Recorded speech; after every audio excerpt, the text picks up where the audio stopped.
Why do we feel the need to take photos and videos of everything? Here's what I think. I think part of it has something to do with this fear of losing a memory.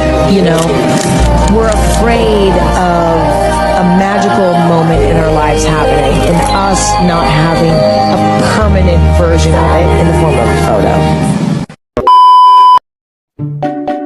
Bahay kubo, kahit muntik, ang halaman noon ay sari-sari. Sigamas at talong, sigarilya at mais. Mingawa o nangita sa kakong, sa dulo sa babaw.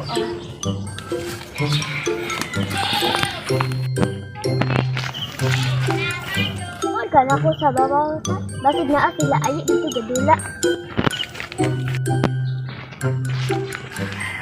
Bahay kubo, hindi ko mo api, dili. Uli lang ko. Asa ka, Mike? Agad ako sa babaw, wala ka dito api nilayi. Sa babaw na. Sa babaw na.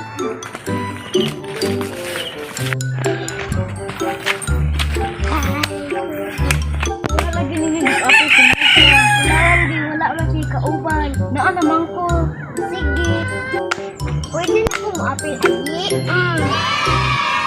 Ikada A, B, C, D, E, F,